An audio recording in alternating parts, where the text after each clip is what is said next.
All right, we'll go ahead and get started. So, welcome everyone. Thank you for joining us. My name is Michael. I'll be your host for today for this webinar. I'm a cloud solutions architect from Massdriver. Massdriver is a visual internal development platform that enables engineers and developers to deploy production-ready infrastructure and applications in minutes. Today, we'll be deploying a 3-tier web application on Kubernetes using the Massdriver platform. If you'd like to follow along, I'll paste a link in the chat here. And this chat is a GitHub repo. It's basically what I'll be using. There is a README in there with instructions if you wanted to follow along with me today. Trent, if you notice anyone coming in late, if you wouldn't mind resharing that link for them, that would be awesome. So during the webinar, I do have some of my teammates in the chat and the Q&A section who will be answering any and all questions that come in. And we'll go ahead and talk about what we'll cover today for this webinar. So what we're going to cover is a couple things. We're going to configure and deploy the infrastructure that our app is dependent on. Then we're going to create a new Massdriver app using the Mass CLI. We're going to push our Docker image to an Azure Container Registry using the Mass CLI. And then we're going to configure and deploy our app on an AKS cluster. So before we get started, let's briefly talk about some of the terminology that we'll be using today during the webinar. We want to make sure that everybody's on the same page here. So I'm going to be talking about bundles. What's a bundle? A bundle is a package of Terraform, YAML, JSON, and other supporting files that make it possible to deploy and manage cloud infrastructure using our platform. Bundles are intentionally narrowly scoped to reduce complexity. And we'll also be talking about this idea of an artifact. Artifacts create connection rules for the bundles. They explicitly say what can and cannot be connected together. If my application expects a Postgres database, I don't want my team to accidentally attach a MySQL database instead. All right, without further ado, let's set up our application. Or let's set up our infrastructure rather. I'm going to go ahead and switch screens here. So to keep the webinar under an hour, I am going to deploy my infrastructure first. And this is the infrastructure that my application will depend on. And my application will run on Kubernetes. So I'm going to search for Kubernetes. And we're going to look for the Azure offering. Actually, it's under AKS. There it is. AKS. So we're going to call this Kubernetes. Okay, and then we are going to configure and deploy our Kubernetes cluster. I'm just going to use the configuration dropdown and click development. We're going to leave most of these settings the same. I'll show the advanced fields so that we can see all of the options available. But we do have compute size, and we're going to enable the ingress controller and then select a DNS zone. And then we're going to click deploy. The other thing that we need is Postgres database. So I'm going to search for Postgres. Again, we're going to look for the Azure offering. Drag this out. We're going to call this database. And so we have this feature here that you're seeing. This is our infrastructure generator. Our infrastructure generator will dynamically generate dependencies and connections based on what I'm setting as a connection for my bundle. So in this case, both Postgres and Kubernetes require a virtual network to run on. And so because it determines that it needs a virtual network, it recognizes that I have one already and will automatically connect them. But if my virtual network did not exist, it would go ahead and populate one for me so I can set up the configurations. And then we're just going to go ahead and also select the development preset. But I'll also show all the advanced fields. We're going to select an instance type. Not very big. We can call this Postgres here. And then we're going to go ahead and select deploy. So now I have my infrastructure deployed. While this is running, we're going to let this run in the background, and we're going to go ahead and create our Kubernetes app. So this is VS Code. This is an application that I have built myself. So this is a basic rock, paper, scissors game, calls on some environment variables. And I also have a Docker file, very simple Docker file that manages the image for me. And what I want to do now is I want to create a new application template. So we're going to do mass bundle new. And what this is going to do is going to download a bunch of application templates for me. I'm going to name my bundle rock, paper, scissors. And then we'll set this my rock, paper, scissors game for my web. Now it's going to ask me if I want a template. So because we are running on Kubernetes, I'm going to go down with my arrow keys and select Kubernetes templates for Kubernetes deployment. And then now it's asking us what dependencies we need. So this is an important part of the application template process. We don't know your application's code. We don't know your application's dependencies. We solve the code problem, the language problem, by requiring all of our runtimes use Docker containers as the method of runtime. Docker containers are very portable. If you can get it up and running in a Docker container, it'll run in Massdriver. The other thing that we don't know is your dependencies. So what we do here is we have a long list of available dependencies for your infrastructure bundles or application bundles to select.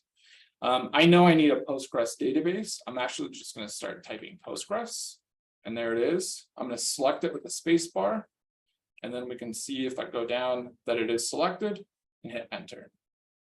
We also need to name our connection here, so we're going to call this database, and then we'll output it into this default directory of Massdriver. So as we can see, we have a new folder that's appeared in our VS Code. I'm just going to go ahead and make this bigger for you. Okay, so we have this new folder, Massdriver. Inside this folder, we have some more files. It's going to be Terraform, YAML. When we eventually publish the bundle, it'll generate some JSON files. We're going to be working in the massdriver.yaml. So the massdriver.yaml is responsible for the configuration page of your bundle in the Massdriver canvas. We need to modify this file to set our environment variables. So I need to connect my app to Postgres. I do have environment variables set here in my Python file for DB host, port, user, and password. So I need to set those environment variables here so that they are injected into the runtime. To do that, I'm going to erase these brackets. We'll create a new line. And I'm just going to copy and paste these 4 values here just to save time. And perfect. So I need to set the value of these keys. I have these keys here that represent my environment variables, but I need to set the value. So the value of the key for the artifact data is being injected into the app runtime from the Postgres server. I could manually hard code what the value is, but I'd rather set it dynamically so that if the value changes, my app doesn't break. To set the value dynamically, we use jQuery. So jQuery, it's a bit dated, but it allows us to reference the JSON object structure that's being passed down from the artifact and extract the relevant value. It looks something like this. So we're going to have .connections, .database, .data, .authentication, .hostname. So I didn't just pull this value out of thin air. For my DB host environment variable, I need to get the host name of my Postgres server. If we scroll down here, I'm going to minimize my terminal. If we're going to scroll down here, this YAML file, we're going to hit a connections block right here. So this connections block, I'm referencing a Postgres server connection.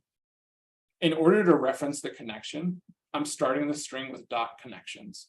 I then need to reference the specific connection that I'm talking about. In this case, it's going to be database. So .connections to reference the connections block, .database to reference the connection. So we've made it this far. We made it to connections, database. Now we need to get the rest. Let's briefly look at why it's structured this way with data, authentication, and hostname. To do so, I'm going to switch pages here. Bear with me. And I'm just going to go into a different tab.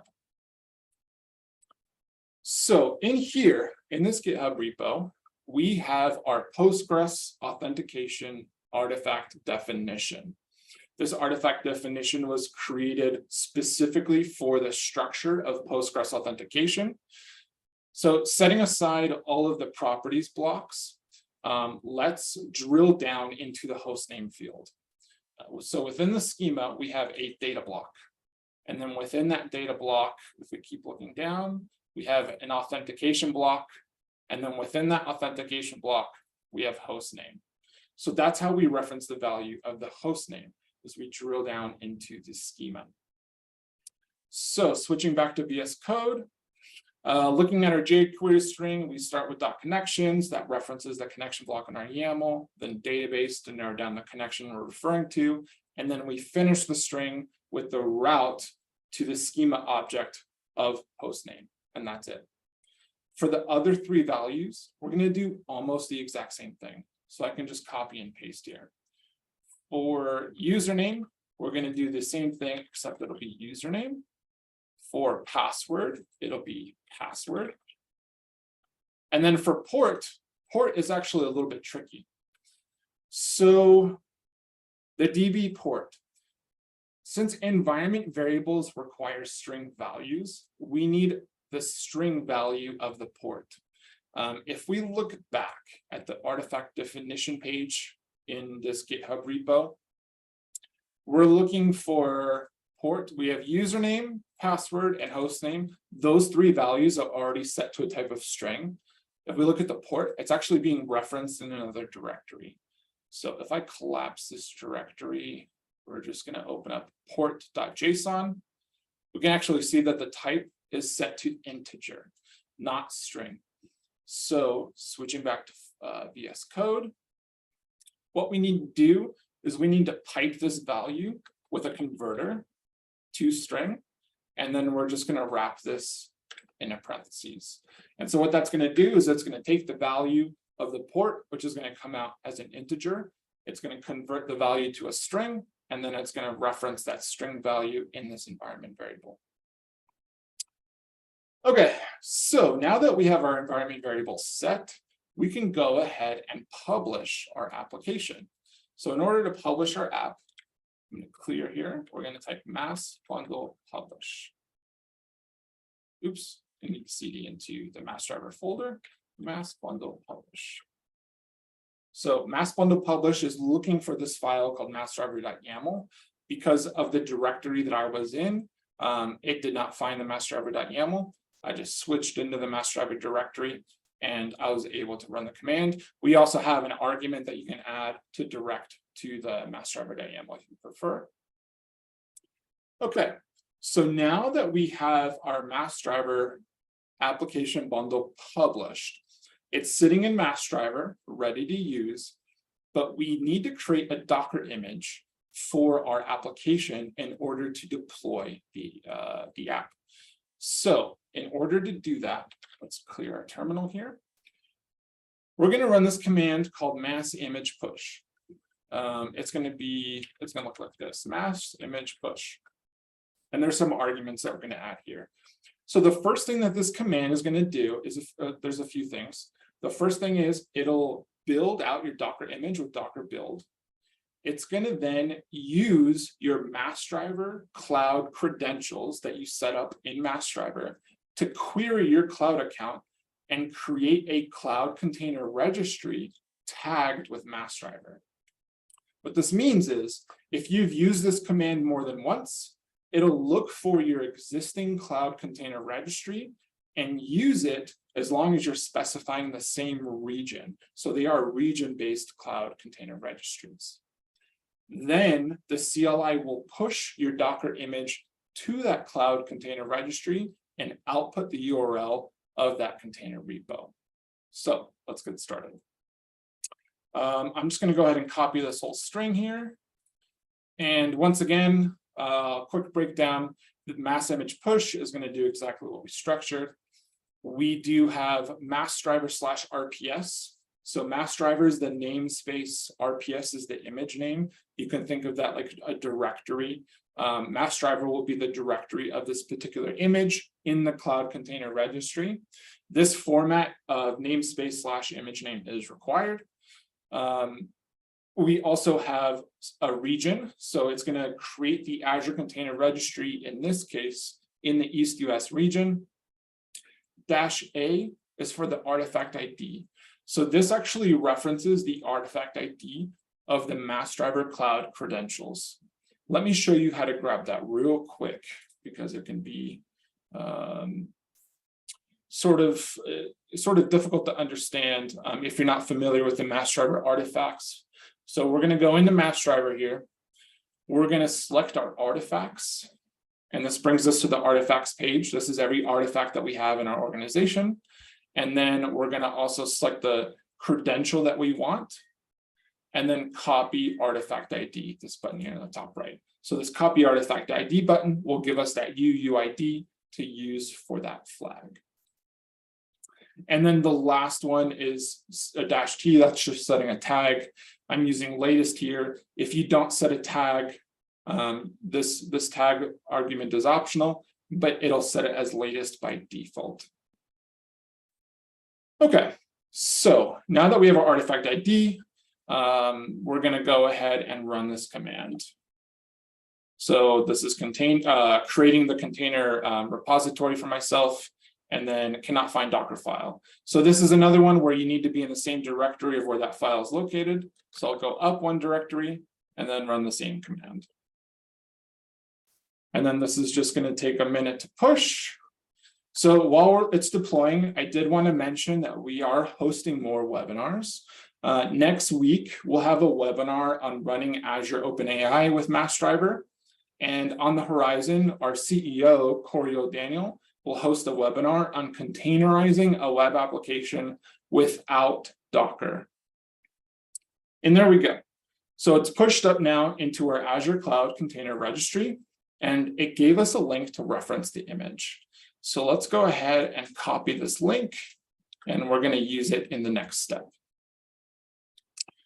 All right, so we're going to switch to Massdriver here, and we'll go back into our project in our staging environment. Looks like our infrastructure is up and running. What we're going to do now is search for rock, paper, scissors. Here's my rock, paper, scissors game. I'm going to drag it out onto the canvas. We'll call this rock, paper, scissors. And we'll just hyphen that to RPS and click submit. So again, our infrastructure generator is going to read the dependencies of what I'm trying to add into the canvas, and it's going to dynamically connect what it's capable of connecting. And if the dependency doesn't exist, it'll add it to the canvas for me. Now that everything is connected, I'll go ahead and click configure. And we're going to paste our Azure Container Registry URL into this field. And we do need to make one slight modification. We just need to remove the tag, since we set the tag in this field here. We also need to add some resources. So my rock, paper, scissors game is a tiny game, tiny app. I don't need many resources. I'm just going to do one core, 1 MB of memory. We also want to set the container port to 5000 because that's what I exposed in my Docker file as the port that my container will listen on. And then I want to enable public internet access. We're going to set our URL to rps.mdazurewebinar.com. And everything else looks good. Perfect. We're going to go ahead and click deploy. So this takes a couple minutes to deploy. While we're waiting, I did want to mention that we do have a community Slack for Massdriver. I'll go ahead and post the link into the chat. So the community Slack is available for anyone to join, customer or not. We are aiming to build a community of engineers, developers, and enthusiasts who may want to know more about Massdriver or are already using Massdriver and might need some help. Members of Massdriver are in the Slack as well, so feel free to pop in and say hi anytime. We're also going to be at AWS reInvent this year in Las Vegas. We do have a booth. So if you are attending AWS reInvent, please stop by and see us. I'll be there. Some of my teammates in this webinar talking in the chat and Q&As are going to be there as well. And we're going to be handing out some sweet swag. And I think we're also going to be doing another whiskey tasting as well. All right, so this is still deploying. While it's deploying, I did want to point out a couple of other things that we have at Massdriver. So our bundles do support metrics and monitoring observability. If I click on this Postgres server where we have this cloud icon, it's actually going to expose some elements that my Postgres server is monitoring. So we are monitoring memory usage, disk usage, and CPU. What that means is if one of those values were to cross a certain threshold, whether it's the default threshold or a threshold that I set custom, it's going to turn red. And then I'm going to get an email saying, hey, Michael, your Postgres server in your 3-tier web app project in your staging environment has an issue with memory usage. That way it alerts me what the problem is. I can go in and troubleshoot the issue. Once the issue is resolved, the cloud icon will turn green again, and then I'll get a follow-up email saying that the alert has been resolved. So it works similar to PagerDuty. All right, so looks like our application just finished deploying. We can tell with the green check mark here that it is provisioned. What I'm going to go ahead and do now is click on the configure page. We're going to copy this URL and open it up in a new tab. And here we go. We have my basic Python rock, paper, scissors game. If I pick rock, I lose. And then we also have a game history tracking the results of each game in Postgres. And we can see it's adding more entries here. So I'll paste the link in the chat in case anybody wants to try it out.